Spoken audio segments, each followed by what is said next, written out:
দেশটা ভালো থাকুক। জি ভাই, আমি গেলে থাকলেও দুঃখ নেই ভাই কিছু বলেন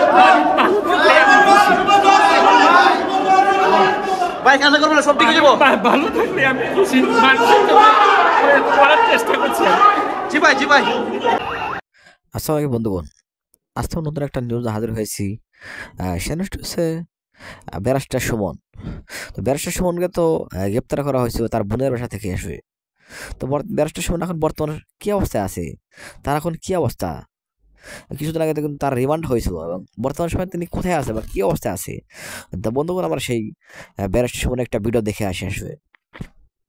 দেশটা ভালো থাকুক। জি ভাই, আমি গেলে থাকলেও দুঃখ নেই ভাই কিছু বলেন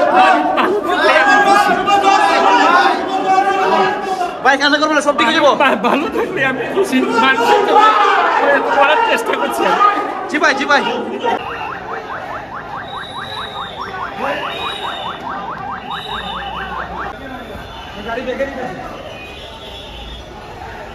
সুমন ভাই আসছেন।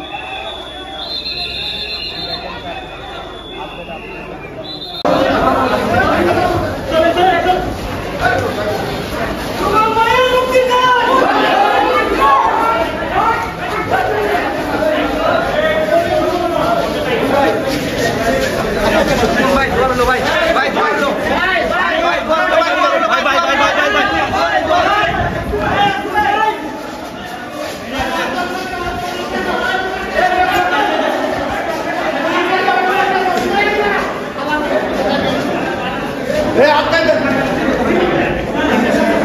ভাই ধরলো, ভাই ধরলো, ভাই ধরলো, ভাই। দেশটা ভালো থাকুক। জি ভাই, আমি গেলে থাকলেও দুঃখ নেই ভাই কিছু বলেন ভাই, কান্না করবেন না, সব ঠিক হয়ে যাবো। ভালো থাকলে আমি খুশি, করার চেষ্টা করছি। জি ভাই, জি ভাই। ভাইয়ের বন্ধুরা আপনারা দেখতে পেলেন, ভাই কান্না করে কিছু বলার চেষ্টা করছিলেন। প্রশাসন ওনাকে সিকিউরিটি দিয়ে নিয়ে যাচ্ছে। আপনারা দেখতে পাচ্ছেন, আপনারা দেখতে পাচ্ছেন সুমন ভাইকে সিকিউরিটি দিয়ে নিয়ে যাচ্ছে।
তো বন্ধুগণ, আমরা সেই ভিডিওটা দেখলাম যেখানে দেখা যাচ্ছে ব্যারাজটা সুমনরা কিন্তু আদালত থেকে কিন্তু নিয়ে যাওয়া হচ্ছে জেলখানার দিকে আসবে। তার অবস্থা কিন্তু করুণ পরিণতি হয়েছে আসবে। এই মানুষের সাথে আসলে এই যে দুর্নীতি করা হয়েছে, মানুষের সাথে বেইমানি করার কারণে কিন্তু আজ তার এই অবস্থা। মানুষের একটা বিশ্বাস না কিন্তু খেলা করেছে আসবে, তার জন্য কিন্তু আজ তার এই পরিস্থিতি দাঁড়িয়েছে আসবে। মানুষ আসলে তাকে বিশ্বাস করেছিল, কিন্তু এই বিশ্বাসের যোগ্যতা তিনি ছিলেন না, আসলে যোগ্যতা রাখতে পারেন না বিশ্বাসটা। সেই কারণে কিন্তু আজকে তার এই অবস্থা পরিণত হয়েছে আসলে। তাকে থেকে আমাদের শেখা উচিত আসলে, মানুষ যদি বিশ্বাস করে আসলে তার বিশ্বাসের মর্যাদা দেওয়া উচিত। তো বন্ধু, তোমাদের মতামত অবশ্যই জানাবে আসলে। ব্যারাজটা সুমন আসলে কি করা উচিত আসলে।